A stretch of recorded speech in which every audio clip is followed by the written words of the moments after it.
Sabat mga igsoon.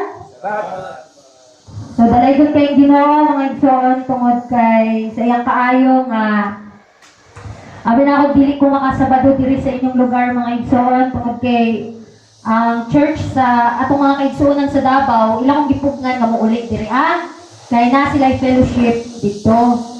So ningon kong alanganin na kaayo duha na lang kasi mana akong preparation diri sa ato So wala maglangan niuli ko atong Lunes na apot kong Martes. So mga igsoon dalay gyud kayong Ginoo tungod gipasalamatan gyud akong dako ang Ginoo mga igsoon kay gikan pa lang ni sa Mindoro, nakita na ako ang mga kaigsuonan dito. O pag ulit na mo diri sa Mindanao mga igsoon, grabe gyud, the best gyud kay Ginoo mga igsoon kay gitagaan pa gyud tag panahon, gitagaan pa kitag kinabuhi kay nganuman. Katong gikan mi og Katiklan Airport mga igsoon. Pag-adtong Manila, hapit pa gyud ko makabayad. Tungod kay overbagahin ako mga igsoon. Duha na day ang limited nga baggage ba. Unya tulungan akong bag. So, hapit di ko makabayad og 2.5 ato mga igsoon. May gani kay na ako'y kauban nga missionary. Iya yung di ko anak mga gamit. Iya di bahala na baguba ang bag. Basta dili nakabayad og ginanakadako. So, katong gikan namig Manila Airport, paingon na diha sa Davao Airport mga igsoon. Wala gyud ni ka tawag ana. Pwede min dali-dali. Kunya itong nakasakay namin airplane mga igsoon, muluparay na unta. Then before ito nilupad mga igsoon, nag-ampong dito sa Ginoo kay makulbaan po man kung sakay ng aeroplano. Dayon, dito na unta sa tumi-tumoy, di ba? Magtagan man na, aeroplano ay hamulupad. Dito sa tumi-tumoy, tingala ko ni Hunong man. Ako, ano ko nga mula, gitagamit yung tagpanahon sa Ginoo nga mabuhi mga igsoon, kinibawaan nila, nga dunay diferensya ang aeroplano. Nagula-hula ba ang ako mga kaupang misyonary, gipangulbaan. Kung na lang kahapon na anata dito sa himpapawito niya na hipawaan nga na diferensya. Ana sila nga, hangtong istorya na lang taan eh. Marag, isa na lang taka-history, o isa na lang taka-story ani nga, na-report sa kanya, na-crash ang aeroplano. Anak ko, madili pag yung itugot sa Ginoo, o doon na pag yung ipabuhat na to, anak ko. So mga igsoon, wala ko magdahon, then, ato nga panahon mga igsoon, di pa ba din another na pag nga aircraft mga igsoon. Kaya naibawaan nila nga, doon na yung diferensya ang aeroplano. Salamat sa Ginoo mga igsoon, tungod kay dito pa lang sa airport, nahibawan na nga doon yung diferensya ang mga aircraft. Mato nga, naay mga pasahero nga nagdali, bisan kami gadali. Alas 9 ang among paglupad, pero nakalupad namin alauna.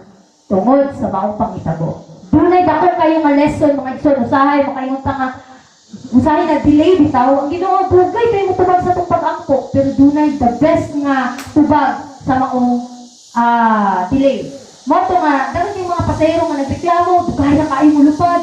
Pero mga igsoon, nagpasalamat dito sa Ginoo ato nga na-delay ni. Kaya kung delay ni na-delay, possible. Na-disgrasya din mga igsoon. Kaya may diferensya ang aeroplano. So, delay matukib, bunag yung mga pangitabo, mangsahay, mareklamo ta mga igsoon, pero dito na ako na-realize no, nga grabe. Dunay mga itugot sa Ginoo nga maghulat ka, kaya doon na pa siya tawagan na, kanang di andam alang nato. Moto nga, ako nga muna, sige tagmod madali. Pero pasalamat sa Ginoo nga wala nagdali-dali kay doon na siya dakong plano, no? O moto mga igsoon nga nakaabot mi nga safety, bisag pag naabot mi sa maong lugar at sa Davao, naabot mi alas 3. Pero okay lang, at least mga igsoon, no, buhi pa ta. Anak ko nga, okay lang ma-delay, basta safe pa na nakaabot sa atong destinasyon. So, maura ka na pipila na ako nga experience mga igsoon o inuluhan kini o make your calling and election sure. So, kani nga topic, murag na topic na ni sa atong mga elder sa unang, pero lami kayo balik-balikan mga igsoon, nga siguraduhon gid nato ang atong pagtawag ug ang atong pagkapinili. So natay mga Bible verse diri kung doon may mga Biblia. Dungani ko og abri sa 2 Pedro 1 versikulo 10 hangtod 11. Ingon diha, tungod niini mga igsuon, hatagi og labi pang kakugi gayud ang pagtinok sa pagtawag ug sa pagpili kaninyo. Kay kung pagabuhaton ninyo kining mga butanga, dili gayud kamo mahipangdod. Kay niini nga pagkaagi, igahatag kaninyo sa pagkadato gayod ang pagsulod sa gingharian nga walay katapusan sa atong Ginoo ug manluluwas nga si Hesukristo. So gani pa lang nga verse mga igsoon, ako lang daghan na kayo kong mga realization sa akong kaugalingon mga igsoon nga dili yun di ay basihan nga nagsimbatag adlaw igpapahulay, masilyuhan na ta.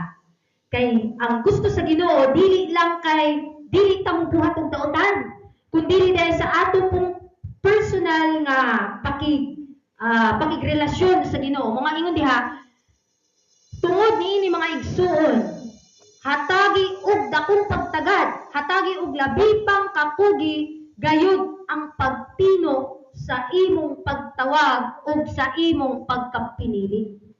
Usahay mga igsuon sa dihang nahimo na tang Adventista, okay na, no? Pero nihangyo ang atong Ginoo sa ato ang mga igsoon nga siguraduhon nato kung asa ta gitawag, kung giunsa kita sa pagpili sa Ginoo, kung nitubag pagyud ta sa iyang pagtawag. Ingon sa Selected Messages Volume 1, Bisaya ni siya mga igsoon na. Ingon diha, page 389, paragraph 2, ang pagtawag o pagkamataro dili managsama. So lahi na sila mga igsoon. Kay daghan kayong gipanawag apan gamay ra ang gipili. Ngano man?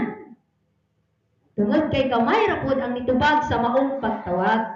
Di ba ingon sa Ginoo, my sheep hear my voice and they know me and they follow me, gano'n? So once nga katawhan gyud ay sila sa Ginoo, mutubag sila. Sama nato mga igsuon nga kung kita motubag sa tawag sa Ginoo, mao nay timailahan nga iya kita ang katawhan. Kay ang pagtawag mao ang pagdani sa makasasala ngadto kang Kristo ug kini usa ka buhat nga ginahimo sa Espiritu Santo sa kasing-kasing nga nagpakonsensya sa sala ug nagdapit sa paghinulsol. Mao lamang niya ang atong ginabuhat mga igsuon. Ginadapit nato ang atong mga higala, mga kaigsuonan, mga kaparyentihan nga mailhan kung kinsa si Kristo, kinsa ang iyang amahan, no? So mo kini ang buhat sa balaang espiritu, igo lang mangyud ang atong Ginoo nga magdali nato. Nga pangalagad na, gitawag kita niya, pangalagad na. So naara nato kung mutubag kita sa maong pagtawag. Mao tong giingon sa Mateo 22:14, kay daghan ang mga gipanawag apan diriyot ra ang mga napili. Kay gamay ra kaayo ang nitubag sa maong pagtawag. Sa mga igsoon kita, gipanawag mo yung tatanan. Pero naalam nato kung pilion pud ta. Mga siguraduhon jud nato ang atong pagka-pinili. Ingon sa Testimonies Volume 5, page 50, paragraph 2, daghan ang gitawag, apan pipila ra ang gipili. Daghan ang makadungog sa tawag sa kaluoy. Masulayan ug mapamatud-an, apan pipila ra ang maputos sa selyo sa buhi nga Dios. Pipila ra ang magpaubos sama sa usa ka gamay nga bata aron makasulod sa gingharian sa langit. Hinaot mga igsoon nga maapil kita aning pipila ra mga igsoon. Dili gyud ta magsalig mga igsoon tungod kay mga Seventh-day Adventist na ta, no? Kinahanglan nga siguraduhon gyud nato ang atong pagkapinili. Kay sa atong kinabuhi karon daghan kay tentasyon dili mahunong ang kaaway hangtod nga kita mapangdol. Apan ang atong Ginoo mga igsoon kung once na siya ang atong gipili, dili pud siya mahunong until nga kita mapatikan sa buhi nga Dios mga igsoon. So Ingon diri sa early writings, sinulat sa atong propeta, mao ni kini ang vision sa atong propeta mga igsoon. Ingon diha, gipakita sa Ginoo kanako ang kadaot sa sa pagpahimutang sa atong hunahuna, sa mga hunahuna ug kabalakas sa kalibutan. Nakita ni Sister White mga igsoon nga ang uban nga hunahuna nalig-on gikan sa tinuod nga kamatuoran ug sa paghigugma sa balaang Biblia tungod sa pagbasa sa ubang makalingaw nga mga libro. Usahay mga igsoon kita, dasig kayo magbasa og Biblia, pero sa dihang natintal ta sa pagbasa og mga dili maong nga mga libro, mao nga napuno sa atong mga hunahuna ang mga kalibutanon bitaw mga butang, ug nawala na ang kamatuoran sa atong hunahuna, nawala na ang patit. Ingon diha, ang uban puno sa kalibog ug kabalaka, bahin sa ilang kalanon, ilimnon ug sinina, ang uban nagtan-aw sa kalayo, bahin sa pag-abot sa Ginoo. Kung maghunahuna bitaw ta mga igsoon, nalayo pa bitaw ang Ginoo, dugay pa bitaw siya mobalik. Unya nagpasagad ta, naglunang-lunang na ta sa atong kalibutan ng kalingawan, wala ta magdahong mga igsoon, mubalik sa kalit, unya makaplagan ta nga dili andam. Mao kini ang mga ginabuhat sa mga dili andam. Nagunahuna sila nga dugay pa kayo mobalik ang Ginoo. Unya sa ilang unang-una nga dugay pa, nagkinabuhi sila nga kalibutanon. Mao kini ang paningkamot sa kaaway nga punon ang atong hunahuna bisan kita nga mga magtotoo, punon ang atong hunahuna sa kabalaka, kung dunay mga panghitabo sa atong lugar nga linog o bagyo o sa ba, mabalaka ta. No, magunsa na lang ta, mabalaka no? Apan kung kita di ay mabalaka, magsubok ang atong Ginoo. Kaya naman, gusto sa Ginoo nga mawala ng kabalaka nimo, gitugyan na nimo ang tanan para sa Ginoo aron nga mapatikan ka sa imong agtak. Kay ang paningkamot sa kaaway punon man og kabalaka atong una, no? Pero ang Ginoo once nga naa di ay kabalaka ang atong una, dili ta masilyuhan sa kamatuoran. Kay kaning kamatuoran mao ni ang silyo kanato nga mahinumduman nato ang kaayo sa Ginoo. Makalimutan pasalamat sa Ginoo, makalimutan simba kaniya, tungod ang nasa tong nahuna ang mga butang nga lumalabay lang. Mga magmatngon ta no? Ingon dire nabalaka sila sa ilang pagkaon, ilimnon mga sanina o uban pang mga kalibutanong tinguha, nagpadayon ang panahon o pipila ka tuig labaw pa kay sa ilang gilauman. Busa nagtuo sila nga magpadayon pa kini og pipila ka tuig. So mga igsoon kita usahay makalain na una patat tuig pa mobalik ang Ginoo pero posible nga dili na tuig. Ingon diri nagpadayon ang panahon ug pipila ka tuig labaw pa kay sa ilang gilauman. Nagtuo sila nga magpadayon pa kini og pipila ka tuig ug sa ingon ang ilang hunahuna nalayo gikan sa tinuod nga kamatuoran ug nasunod sa kalibutan. Kini nga mga butang nakita nako ang dakong kadaot kay kun ang hunahuna napuno sa ubang butang, ang tinuod nga kamatuoran mapungan ug walay luna sa atong agtang para sa silyo sa buhi nga Dios. Mao kini mga igsoon ang makasusubo kaayo kalandungon nga ning ini kalibutan usahay mabalaka ta sa atong pagkinabuhi. Kaya nagunaw na ta makupri kayo ta. Pero mga igsoon, kung udamok kita sa Ginoo, kita ang pinakadako mga igsoon. Nga nagpuyo ng kalibutan. Dunay kalinaw sa atong kasing-kasing. Kaya kung di ay mabalaka ta, mawala ang silyo sa buhi nga Diyos sa atong agtang. Mga magmatnon ta mga igsoon, nga dili ta mabalakan ng mga butanga, kung sa may mga panghitabo, kung muabot man gani ang Sunday law. Mawala lang kabalaka nato mga igsoon. Ingon pa diha sa Bible Commentary, Volume 4, dili kini usa ka selyo o marka nga makita sa gawas, kundi usa ka paglig-on o pagpahimutang diha sa kamatuoran. Sa hunahuna ug sa espiritu, aron dili na sila matarong o mapaliho, ug sa diha ang katawan sa Dios masilyuhan na ug maandam na alang sa pag-uyog, kini moabot dayon. So, timanan nato mga igsoon nga kanibitaw nga atong pagkinabuhi ng kalibutan. kung masilyuhan na bitaw ta sa buhi nga Dios mga igsoon, mawala na ang kabalaka sa atong hunahuna mga ingon pa diha nga ang silyo di ay o marka sa buhi nga Dios ana sa atong hunahuna ug sa espiritu aron dili na sila matarog o mapalihok. Ang pangutana karon sa atong panahon, kung moabot ang kanabitang murag tawag ana diri sa atong iglesia mga igsoon ba, ug moabot gani diri ang mga mini nga tawag ana kanang mga mini nga mensahe mga igsoon. Unya moabot ang separation, nahitabo na sa tuwa, di ba? Moabot ang separation o pangutana makapadayon ka mga pangalagad kung ang imong una-una naalang sa mga elder, mga ministro.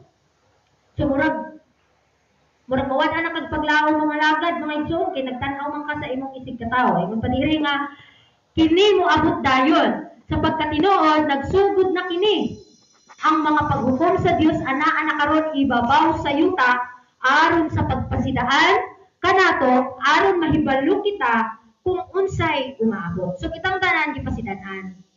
Mga dili ta mabalaka kaya may pasidaan. Dili man mohatag ang Ginoo og silot ilabi na sa mga tao nga wala pa makabalo sa kamatuoran. Ang iyang sa buhaton ihatag sa niya ang kamatuoran ug sa dihang napalig-on ang iyang katawhan ay pa mo balik o ay pa niya tugutan ang mga silot sa mga dili matinud-anan o dili masinulundon. Mga igsoon, umabot man ang panahon nga ang mga katawhan nga dili bitaw maluwas. Dili na tulubagon sa Ginoo nganong dili sila naluwas. Tungod kay pagpili na nila. So tanan nga dili maluwas kanang sila tanan nakabalo sa kamatuoran ug wala mipiling sa kamatuoran, mao na nga laglag sila. So kita mga igsoon sa atong panahon karon, dili na nato mabaso lang Ginoo, dili ta maluwas. Kaya ano, klaro na kayo mga kamatuoran nga gihatag sa atoa, ang ato lang sundol, pangayoon sa Ginoo, nga ato yun kining nga makalahutay kita, di ba? Ingon sa Mateo nga, kinsa katong makalahutay, mao lang mamaluwas. So lahutay na yun, mao ni ang lumba sa atong pagtuo. So, ingon pa diri sa Testimonies Volume 5, page 214, wala bisan usa kanatong ang makadawat sa selyo sa Dios samtang ang atong mga kinaiya adunay bisan unsa kalama o hugaw. Gibilin kini kanato aron atong ayuhon ang mga kakulangon sa atong kinaiya aron limpyuhan ang templo sa kalag gikan sa tanang kahugawan. Unya ang ulahing ulan mahulog ka nato sama sa nahaunang ulan nga naghulog sa mga tinun-an sa adlaw sa Pentecost mga igsoon. So karon sa atong panahon, mao man ang karon ang adlaw sa kaluwasan. Unsa man ang gibuhat sa atong Ginoo? Nakiglabad siya para kanato. Naa siya sa most holy place nga while kinahanglan dunay gyud tay panahon sa pagsusi sa atong kaugalingon, kung unsa pa man ang Ginoo nga akong mga sala, no? Kinahanglan nga pangayoon nato sa Ginoo kung unsa pa man gyud ang mga sala nato. So gibilin kini kanato aron atong susihon ang atong kaugalingon kung duna bay mga kakulangon.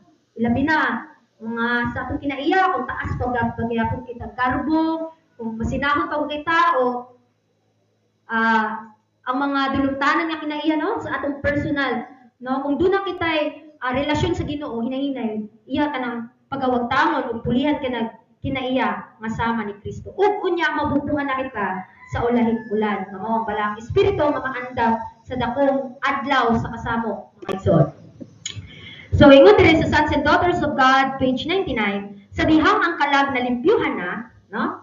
Katungdanan sa Kristohanon nga bantayan kini aron nga magpabiling walay kahugawan. So Brother Tani no, dili day ta magsalig nga napasaylo na ta sa Ginoo.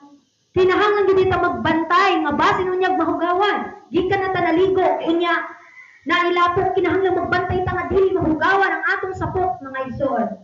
Mga sulubon nato ang sapot sa pagkamatarong ni Kristo aron nga malikayan nato ang kahugaw ni kalibutan. Ingon pa diha nga daghan ang daw naghunahuna nga ang relihiyon ni Kristo dili na magkinahanglan sa pagbiya sa adlaw-adlaw nga mga sala ni sa pagbulag gikan sa mga batasan nga naggapos sa kalag sa pagkaulipon. Usahay mga igsoon, kung kita na miyembro na sa iglesia, di na ta magunahuna, sa ako bitaw ning personal. Dili namang hilabot si pastor ani akong personal nga problema. Sa akong personal nga sala kay ako ananing tulubagong sa Ginoo. So ang gusto sa Ginoo mawala ka nang para doon na kay kalinaw sa imong hunahuna. Kay kita usahay mga igsoon sa atong pagtuo, kung doon na kita'y gamay kaayong lamang, murag para na to, okay lang. Parang normal ra na to nga, inana, mo naman yun na, normal ra man na sa ato ang isip tawhanon nga makasala man yun ka. Pero ang gusto sa Ginoo nga paningkamutan nato nga pagbiya sa atong adlaw-adlaw ng mga sala. Kaysa sa kaadlaw dili ba mahimo nga wala ta kay sala, no? Makasala gyud ta pero unsay giingon dire?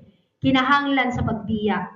Di kayan jud, no? Ingon diha nga kinahanglan natong itugyan sa Ginoo ang atong kaugalingon aron nga mawala ang pagkagapos sa sala.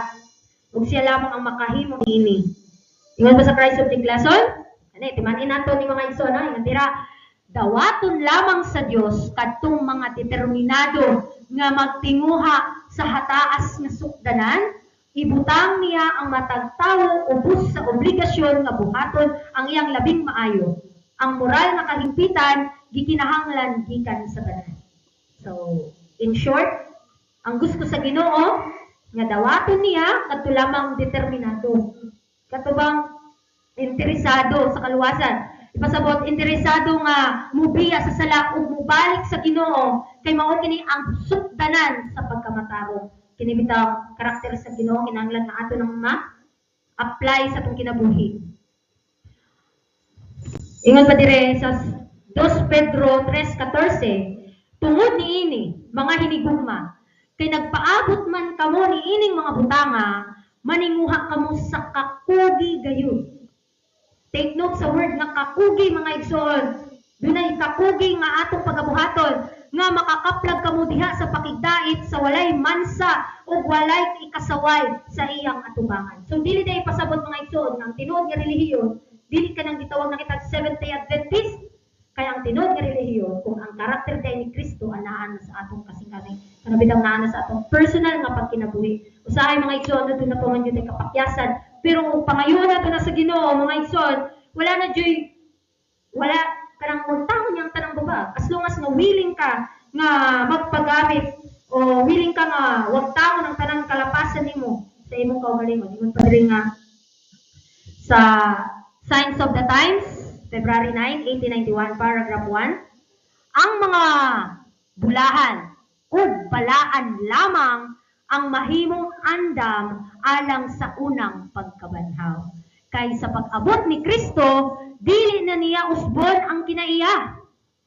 Kay ang kausaban nga mahitabo, mao lamang kadtong gisulti ni Pablo nga dihang siya miingon, kitang tanan pagausbon sa usa ka gutlo, sa usa ka pagpamilok, sa katapusan nga trumpeta, kay ang trumpeta mutingog ug ang mga patay pagabanhawon nga dili na madunot ug kita usbon kay kining madunot kinahanglang magsulob sa pagkadili madunot o kining may kamatayon magsulob sa pagkadili mamatay.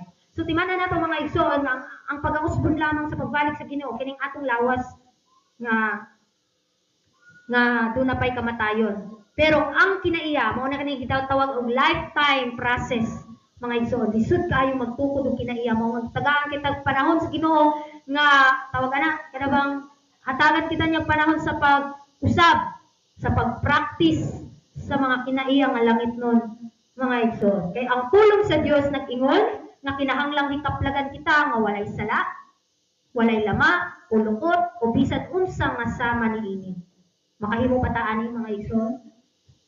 Nag-ingon ang Ginoo dili wala ka mo'y mahimo kung wala ako. So ipasabot dili na to kaya nga mahimong walay sala o walay lama o lukot kung sa atong kaugalingon lamang ta magsalig kay ang atong pagkamatarong sa lamang katrapong apan ingon diha sa asa na mabasa na I can do all things through Christ who strengthens me mga igsoon. So mahimo na to kini nga mahimong kitang balaan ng kalibutan na kung anaa na si Kristo sa atong kasing-kasing kang iyang pagkamatarongan ang atong gikinahanglan na makaplagan sa atong kinabuhi. Ingon pa sa selected messages, ang espirituhanon ug moral nga kinaiya mao ang adunay bili sa pananaw sa langit. Ug kini mao ang mabuhi bisan pa sa lubnganan ug himuong mahimayaon uban sa pagkadili mamatay alang sa walay katapusang mga katuigan sa kahagturan. So dili ta mabalaka mga igsoon kung unsa may mahitabo sa atong kinabuhi, ang importante sigurado ang kinaiya ni Kristo ato yung mas ma-apply sa atong kinabuhi. Ato nang iampo no mga igsoon nga ato nang masunod ang iyang pagkamatarong no. Mga ingon diha nga bisan pa sa lubnganan dili mawala ang kinaiya ni Kristo nga once nga naa na nimo kay imo man gipili ang pagsunod kaniya. Sa Christ of the Lesson, page 74, si Kristo mismo ang magbuot kung kinsa ang takos nga mupuyo uban sa pamilya sa langit. Hukman niya ang matag tawo sumala sa iyang mga pulong o sa iyang mga buhat, ang pag-angkon o pag-ingon lamang nga Kristohanon, walay bili sa timbangan. Ang kinaiya, mao ang magbuot sa kapalaran. So mga igsoon, bisan pag ikapila nato isulti nga mga Seventh-day Adventist kita, pero kay nakita sa mga katawhan sa atong palibot, ang atong kinaiya, ang atong pagkinabuhi, tinuod ba yun? So ingon dire, dili ang pag-angkon di ay nato sa pag-ingon lamang nga Kristohanon kita, walay bili kini sa timbangan, sa sukdanan, no?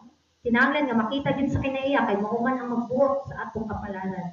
So si Kristo mismo ang magbuot kung kinsa ang takos nga mopuyo sa langit no pulayanan. Mga hinaot nga doon na tayo relasyon sa Ginoo aron siguraduhon gyud nato ang atong pagkatawag. Mga ingon sa Efeso 4:1-4, tungod niini ako nga binilanggo diha sa Ginoo nagapangamuyo kaninyo nga managgawi kamo sa takos gayod sa pagtawag, diin kamo ginatawag nga may bugos nga pagpaubos o kaaghog uban ang pagkamapailubon mag-inantusay ang usa diha sa gugma nga managtinguha sa pagbantay sa pag-iusa sa espiritu diha sa gapos sa pakigdait.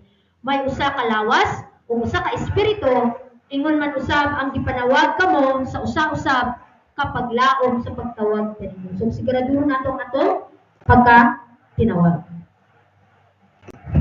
Sa 1 Thessalonians 4:7, kung wala kita pagtawga sa Dios alang sa kay wala kita pagtawga sa Dios alang sa kahugaw kun dili diha sa pagkabalaan.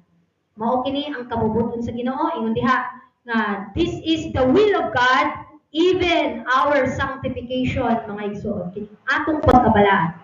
Sa 1 Peter chapter 2 verse 9, apan kamo ang kaliwatan nga pinili harianong pagkasaserdote, nasod nga balaan, katawhan nga nakaugalingon sa Dios, aron igamantala ninyo ang pagkahalangdo niya sa nga nagtawag kaninyo gikan sa mga kangit-ngit ngadto sa iyang katingalahan nga kahayag. So kinahanglan magpinasahit kita no nining kalibutan. O ginatawag kini peculiar people, pinasahi.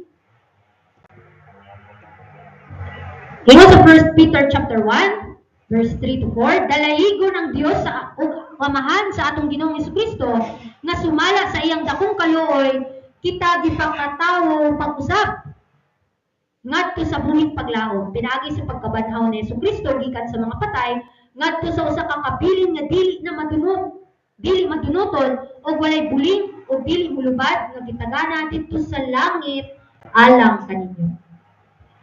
Walay bisan kinsa kanato nga kinahanglang magpasangil, no? Sa atong dali masuko nga kinaiya, sa atong baliko o dili maayong karakter, sa atong pagkamapahitason, kasina, pangabugho o bisan unsang kahugawan sa kalag, lawas o espiritu. So gitawag kita sa Dios ngadto sa himaya o pagkamaayo, kinahanglan natong tumanon ang maong pagtawag. So giunsa kita sa pagtawag sa Ginoo, ginatawag kita sa pagkabalaan, mga igsoon. Mga kinahanglan nga mutubag kita sa maong pagtawag. Sa Review and Herald, ingon dira sa tanang kapanahunan ug sa matag nasod, kadtong nagtuo nga si Jesus makahimo og buot muluwas kanila sa personal gikan sa sala, mao ang mga pinili og hinirang sa Dios. Sila mao ang iyang pinasahi nga bahandi, nagtuman sila sa iyang pagtawag ug migawas gikan sa kalibutan ug palain sa ilang kaugalingon gikan sa matag mahugaw nga hunahuna o dili balaan nga binuhatan.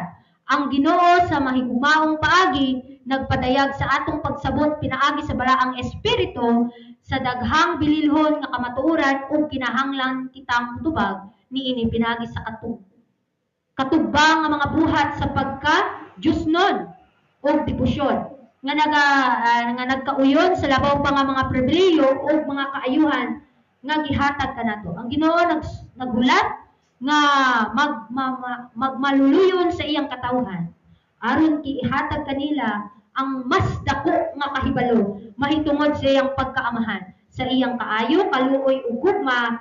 Naghulat siya nga makipakita kanila ang iyang himaya ug kung sila magpadayon sa pag-ila sa Dios o pag-ila sa Ginoo, mahibaluan nila nga ang iyang pagawas gitagana sama sa kabungkagon. Mao kini ang gihulat kanato sa Ginoo mga igsoon kung kita bagyon nga tubag sa maong pagtawag. For our conclusion, ingon diha, usa kini ka masulubon nga kamatuoran nga ang dakong bahin sa mga nag-angkon nga katawhan sa Dios wala magbaton o pagtuo kang Kristo isip ilang personal nga manluluwas. Kung mituo pa sila sa mga saad sa Dios nga natala alang kanila, sila unta matag adlaw mudawat sa grasya sa Dios ug makadaog pinaagi sa mga merito sa usa ka gilansang sa krus ug nabanhaw nga manluluwas. Hinaot sa atong pagkinabuhi ng kalibutan, siguraduhon nato ang atong pagtawag o ang atong pagkapinili.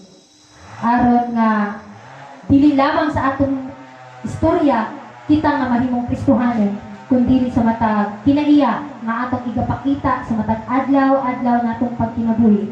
Kaya ang Ginoo nasayod ug siya lamang ang magbuot kung kinsa ang iyang pasudlon sa gingharian sa langit. So, lamang kini ug daghang kayong salamat mga igsoon ug happy Sabbath kanatong tanan.